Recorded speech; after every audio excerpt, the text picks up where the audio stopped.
Well, you know Mackenzie Phillips from the hit 70s sitcom One Day at a Time. Today, she's in a new chapter of her life as an addiction counselor after her own struggles. And she has a new book called Hopeful Healing, essays on managing recovery and surviving addiction. Mackenzie is here with us this morning along with Brad Lamb. And Brad is the founder of the Breathe Life Healing Centers in Laurel Canyon, where Mackenzie works as a counselor. Thank you so much, Brad and Mackenzie, for being here this morning. Thanks for having us. We appreciate it. Now, we know that you had a memoir in 2009. Correct. What prompted you to write another book, Mackenzie? Well, I went back to school so that I could, work in the behavioral health field. And then I realized that I had not only a lot of experiential wisdom, but now I had the education to back it up. And I thought that I could be of service to people who were struggling. And so now you're a counselor. What kind of knowledge do you think you can share with them? Well, I think that I have, a lot to bring to the table. I think that people understand that I've been there, and that clients believe me when I say there's a way out. Right. You're proof that... Have you ever heard that saying, do you want somebody to help you that knows a lot about rocks, or a person that was in the hole digging themselves out of the rocks? Yeah, there you go. So maybe you're both now. I'm both. Yeah.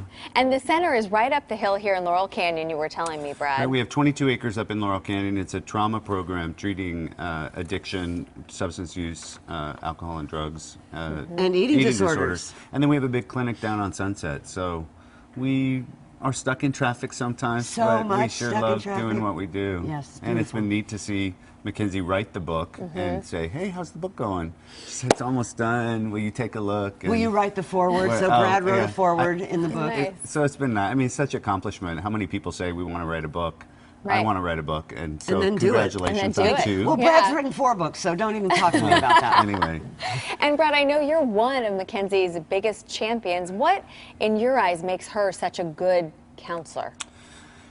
You know, I heard Mackenzie say the other day, I'll use your words, you were asked, why do you do this, the media stuff? And she said, well, maybe that's what I was intended to do all the time, was maybe I was on One Day at a Time so I'd have a larger platform to help people. We were in New Jersey at a town hall, and there were 700 people that showed up, many who lost kids to the opiate epidemic.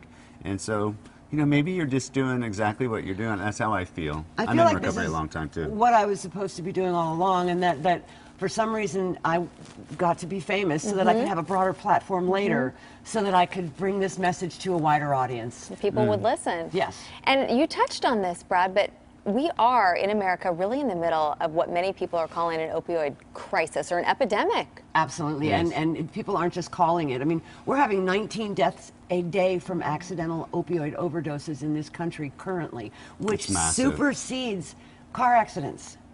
It's bad. It's more than gunshots, more than cancer now. It's really startling. And I think one of the things that people get confused about when they have somebody whom they love who struggles is they think, well, they have to want to change, or they have to say yes, or they have to hit bottom. And we know, too, the notion of intervention has changed a lot, too. We propose a softer intervention where you say to the family, hey, let's have a family meeting. We're going to have it with or without you. Right. And it's likely that they'll say yes. You really don't have to duct tape somebody and throw them in the trunk to get them to say yes. Not anymore. That's some of the thinking that still goes on. So I think we're learning a lot, and we got to help families jump in and help. Well, and speaking of families, so many of these problems are with children. I mean, we're hearing young teenagers battling with addiction. Yeah. Mackenzie's first drug use was it 10 or 11? 10 or 11, yeah. And not we see even that teenagers. more and more. Yeah. I mean, you were a Hollywood kid, so you were exposed to it differently, but now across America, kids are getting exposed to it younger and younger and younger. And actually, with so many parents smoking pot, it's also the message of, well, we smoke pot at home and it's normalized. And I'm not taking a position on marijuana, but it is something that we see younger and younger. I recently spoke at an adolescent drug and alcohol treatment center up in the hills, and it was heartbreaking and stunning that there was, a 14-year-old methamphetamine female child, and so I think this is a wake-up call. I'm trying to disrupt this idea that addiction is a moral failing. I think we need to understand that we are in a health crisis, a mental health crisis and a medical crisis, and stop judging and start helping. And that's what you hope readers take away from your book. Absolutely. Hopeful healing. Out with the blame, shame, and guilt, and use something really useful like hope. That's right, hope. Great message. Thank you so much for Thanks, being Serena. here, Brad and Thanks for Mackenzie. We having really us. appreciate your time, and good luck with the book. Thank you so Sure much. it'll impact a lot of people's lives. Again, Mackenzie's new book is called Hopeful Healing: Essays on Managing Recovery and Surviving Addiction. It's available now in stores and online. And if you'd like to learn more about Breathe Life Healing Centers, we have a link on our website, kcal9.com. Just click on Seen on TV. And we'll be right back.